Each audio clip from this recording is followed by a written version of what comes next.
Қайырлы күн, 8-ші сынып білім алушылары. Дүниежүзі тарихы пәнінен қарастыратын кезекті сабағымыздың тақырыбы Бірінші дүниежүзілік соғыстың себептері қандай деп аталады. Сабақтың барысында сіздермен бірге Бірінші дүниежүзілік соғыстың алғышарттары мен себептерін айқындайтын боламыз. Бірінші дүниежүзілік соғыс алдында Еуропада үштік одақ және Антанта деп аталатын екі әскери саяси блок қалыптасты. Үштік одақ 1882 жылы Германия канцлері Отто фон Бисмарктың бастамасымен дүниеге келді. Германия Франк-Пруссия соғысында жеңіліс тапқан Францияның есін жиғызбай, Еуропада жеке-дара үстемдік еткісі келді. Бұл үшін Бисмарк Австро-Венгриямен және Италиямен одақ құрды. Сондай-ақ Ресеймен құпия келісім жасасты. Бірақ 1890 жылы Бисмарк отставкаға кеткен соң Ресеймен келісім мерзімі ұзартылмай қалды. Франция болса қолайлы сәтті пайдалана кетті. Франция мен Ресей арасында әскери одақ құрылып, екі держава арасында Германиямен соғыс бола қалған жағдайда бір-біріне көмектесу туралы келісім жасалды. Енді Франция солтүстіктегі көршісі Англиямен соғыс жағдайында бір-біріне қол ұшын беру жайлы Антанта келісіміне қол қойды. Француз тілінен аударғанда Антанта сөзі шынайы келісім деген мағынаны білдіреді. Осылайша 1907 жылы Франция, Англия, Ресей мемлекеттерінің басын қосқан Антанта келісімінің құқықтық мәртебесі бекітілді. Екі әскери саяси блок құрамына кірген әрбір мемлекеттің жеке мүддесі болды. Англия Еуропада күшейіп келе жатқан Германияның ықпалын азайтуды көздеді. Австро-Венгрия мен Ресей арасында Балқан түбегіндегі аумақтарға байланысты келіспеушіліктер күшейді. Франция өз кезегінде Германиядан Эльзас пен Лотарингияны қайтарып алып, Франк-Пруссия соғысында жоғалтқан беделін қайтадан қалпына келтіруді көздеді. Италияның Францияға деген аймақтық талаптары болды. Алайда Германияның айрықша басқыншылық ұстанымы байқалды. Император 2-ші Вильгельм Еуропа аумағынан асып, әлемді билеуді көздеді. 1871-1914 жылдары аралығында жетекші еуропалық елдердің соғысқа дайындығы әскери шығынның өсуінен қару-жарақтың жаңа түрлерін ойлап табуынан анық сезілді. 1906 жылы Ұлыбритания Дредноут деп аталатын әскери кеменің жаңа түрін құрастырып теңізге түсірді. Сауыты қалың, 5 зеңбірек орнатылған алып кеме ашық теңізде қарсыластарға аждаһа келе жатқандай әсер қалдыратын. Әйтсе де Германия 1908 жылы осындай әскери кемені жасап алатындай жағдайға жетіп, күш салмағын теңестірді. Әскери теңіз флоты саласындағы бәсекелестік екі держава арасына сызат түсірді. Бірінші дүниежүзілік соғысты кейде үшінші Балқан соғысы деп те атайды. 1912-1913 жылдар аралығындағы бірінші Балқан соғысында Сербия, Грекия, Черногория бірігіп, Еуропадан түріктерді ығыстырып шығаруды жоспарлады. Олар Балқан одағына бірігіп, қысқа уақыт ішінде Осман империясын жеңіліске ұшыратты. Алайда одақтастар арасында жаулап алынған жерлерді бөлісуде алауыздық туындады. 1913 жылы 2-ші Балқан соғысы басталып, Болгария Сербияға қарсы соғыс жариялады. Ал Сербияны Грекия мен Черногория қолдап шыға келді. Нәтижесінде Сербия жеңімпаздар тұғырына көтерілді. Жеңіспен рухтанған Сербияда Қарақол және Жас Босния деп аталатын құпия ұйымдар құрылды. Олардың Балқан түбегіндегі Сербия аумағының ұлғайтылуын қолдаған әрекеті Австро-Венгрияның мазасын қашырды. Өйткені Австро-Венгрия аумағында сербтер мен басқа да славян халықтарының өкілдері өмір сүріп жатқан болатын. 1914 жылдың 28 маусымында Австро-Венгрия тағының мұрагері Франц Фердинанд жұбайымен Боснияға келеді. Боснияның Австро-Венгрия құрамына қосылғанына көп уақыт өте қоймаған еді. Жас Босния құпия ұйымының мүшелері бұл сапарды Австро-Венгрияның Сербияға қарсы соғысты бастауға әрекеті деп болжайды.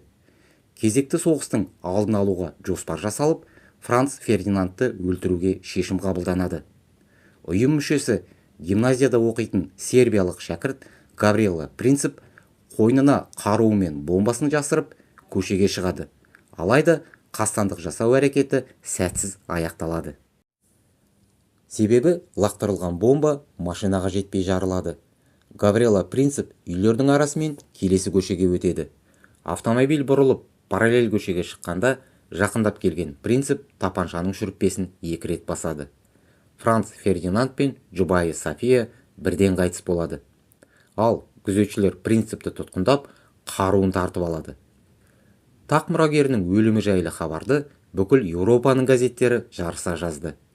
Австро-Венгрияның Сербияға қатаң талап қоюға әуелде жүрегі дауламады. Себебі Сербия қаһарлы Ресейдің одақтасы болатын. Сондықтан 1914 жылдың 5 шілдесінде Австро-Венгрияның сыртқы істер министрі Германиядағы әріптесімен байланысқа шықты. Әңгіме барысында Германия кайзері 2 Вильгельм қандай жағдай туындаса да Австро-Венгрияға қолдау көрсетуге әзір екеніне сендірді. 23 шілде күні Австро-Венгрия 10 талаптан тұратын ультиматумды Сербия үкіметіне жолдап, 48 сағаттың ішінде жауабын беруді талап етті. Бас тартқан жағдайда соғыс ашатынын ескертті. Сербия ультиматумда көрсетілген талаптардың көбісі мемлекет мүддесіне қайшы келгендіктен орындаудан бас тартты. Австро-Венгрияның күткені де осы еді. Ол 1914 жылдың 28 шілдесінде Сербияға қарсы соғыс жариялады. Ресей империясы соғысқа 2 мақсатты көздеп араласты. Біріншіден, Балқан түбегіндегі славян халықтарына көмектесемін деген сылтауды желеу етті. Екіншіден, 1904-1905 жылдардағы Орыс-Жапон соғысындағы жеңілістен кейінгі әлсіреген беделін осы соғысқа араласу арқылы көтеруді жоспарлады. Сондықтан 1914 жылдың 30 шілдесінде Ресей жалпыға бірдей мобилизация жариялады. Германия болса Ресейге райынан қайту туралы ескерту жасады. Ресей бұған түбегейлі қарсылық білдірді. 1914 жылдың 1 тамызында Германия Ресейге қарсы соғыс ашты. Германияның әскери басшылығы Францияның Ресейді сөзсіз қолдайтынын түсінді. Сондықтан қысқа мерзімде Францияны қатардан шығарып, барлық күшті Ресейге жұмсағанды жөн санады. 3 тамызда Францияға қарсы соғыс жариялап, Бельгия жері арқылы әскерін өткізуді көздеді. Англия одақтастарына қолдау көрсету үшін 1914 жылдың 4 тамызында Германияға қарсы соғыс жариялады. Ал 6 тамыз күні Австро-Венгрия Ресейге қарсы әскерін аттандырды. Осылайша екі әскери саяси одақ құрамындағы елдер мен олардың отарлары арасындағы тұтанған бірінші дүниежүзілік соғыс басталды. Алған білімімізді бекіту үшін тапсырмаларды орындайық. Кескін картадағы Антанта елдері аумағын жасыл, үштік одақ елдері аумағын қызыл түспен белгілейік.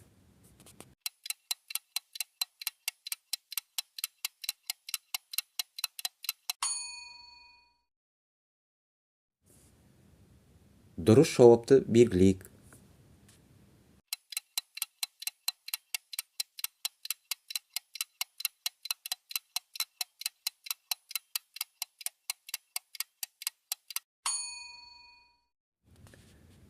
Дұрыс жауаппен сәйкестендірейік.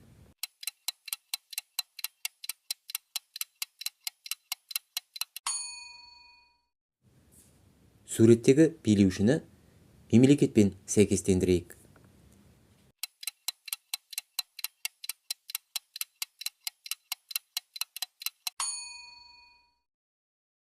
Көрсетілген уақыт арқылы оқиғаны кестеге жазып, бірінші дүниежүзілік соғыстың себептерін анықтайық.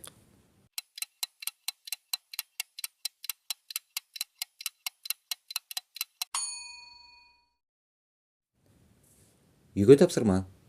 Бірінші дүниежүзілік соғыстың алдын алуға болушы еді атты тақырыпқа эссе жазып келіңіздер.